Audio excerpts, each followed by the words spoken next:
Hello, it is Mac here, and today I'm going to talk about why I feel that a player counter for GTA Online would greatly improve the game and why I feel it should be added to GTA Online. This kind of was inspired by Rockstar saying that they have, on average, 8 million players that log in each week. So that's kind of what, inspired this video. And I just kind of wanted to talk about why I feel that GTA Online should have a player counter, and, how many players are online at a time, so that you could see how many players are online at a time, and, the pros and cons for this. But there's not very many cons, there's more pros than cons. So I want to talk about it here.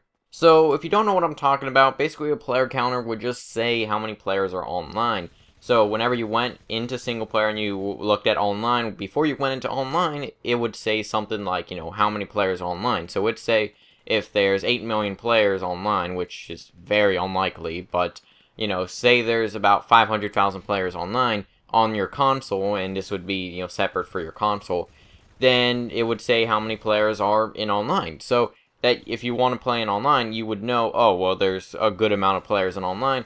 Could also say how many players are in free aim, how many players are in assisted aim, and all that, which would also be nice. And it would also say how many players are in free roam. So if you want to go free roam, and also it would say how many people are in jobs. Now, once you get into GTA Online, it would say how many players are in those jobs. So if you went to jobs and, you went to join a job and you would have like race, deathmatch, all those, it would say how many players out of those 500,000 players are playing a race. So it would say it's maybe 20,000 people are playing races.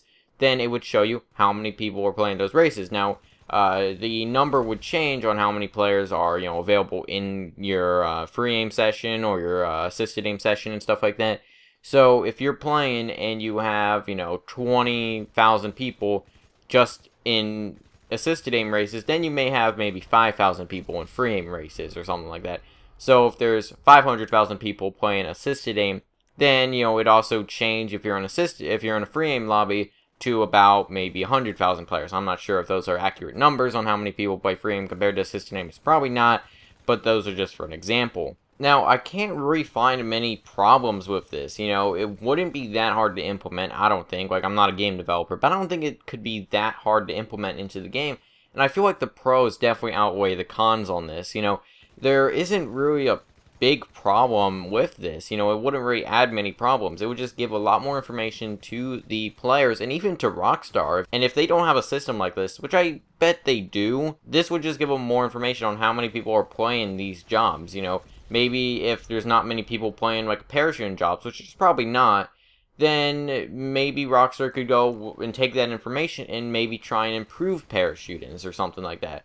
Or if there's not a lot of people playing a certain job, they could go, maybe there's a way we can improve this, or, maybe get like double money in this or something, or increase something in this, in this game mode so that people start playing this game mode. I feel like something like that could really help out the game, and I don't know why it's not in the game right now, because, most games have this. A lot of games have these, and I remember a few months ago, actually, and I'll leave this video down in the description, but I made a video talking about the quick jobs and the problems that are, with the quick job system. So I talked about, server browsers and stuff, how I feel like they should be added to GTA Online, as well as some other things. So if you want to check out that video, then I'll have a link down in the description to it. In that video, I talk about a player counter would be pretty nice. I just feel like that would be very nice. And if there's anything added to GTA Online, I think that this could be very helpful. It could also get a lot more people playing these jobs. So if somebody is, thinking about playing some adversary modes, and there's a lot of people playing adversary modes at the time, then he may be more inclined to actually go join those jobs. Now, sure, people may not go into, like, a job that doesn't have many players. They'd go into, like, a race or a deathmatch or something that has probably more players stuff. And we all know that it's kind of hard to get into jobs in this game. But if you knew how many people are playing this job at one time, then it'd also be pretty nice for that. We don't know how many people play the game, which is my one problem with this, is the Rockstar may not want to add this just in case that there's not many people playing the game. But they do boast about having, 8 million people log in each week. But if there are that many people playing the game, and, I mean, the game's still pretty alive, just on YouTube, on Twitter, and on Reddit and stuff, it's a pretty active game for a 2-year-old game. And if it wasn't active, and if it wasn't worth the time that Rockstar puts into the game, then they wouldn't be supporting the game. You know, they would probably be talking about their next game already. So, honestly, I can't really find that big of a problem. And until, like, maybe the game starts dying down, which it will eventually. And, you know, the game will eventually just die off. You know, where there won't be that many players in the game. That happens with any game, really. Where there's just not many people playing the game. And it could also happen at, you know, dead points, you know, after a few weeks after a DLC. Then, you know, the numbers start going down a little bit. And, of course, people would go, like, oh, this game's dead already and stuff. That happened with COD Ghost as well, which is kind of why I'm referencing that, you know, that problem. Because in COD Ghost, whenever Call of Duty Ghost came out, the numbers were pretty low compared to Black Ops 2, which came out a year earlier, you know. I think Black Ops 2 had, like, maybe 150,000 players, and then Ghost was just worse than that. And Black Ops 2 at the time was, you know, the game that came out before it. So, but that doesn't really happen with GTA, because, you know, there's probably tons more people playing GTA 5 than GTA 4. So, let me know your thoughts on this in the comments. Do you think that this would improve the game?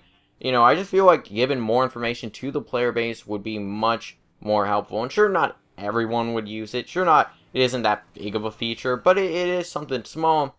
And if they could do that, and sure, it wouldn't be the most accurate as well. You know, if you're counting, you know, thousands, hundreds of thousands of players, maybe even millions if that's how many people playing the game at a certain time. Sure, the numbers won't be, you know, 100% accurate, but, you know, I feel like, you know, just a rough estimate of how many people are playing a certain job and stuff, that could really help out the game. But let me know your thoughts on this in the comments. Hope you enjoy. Feedback is appreciated. I'll see you guys in the next video.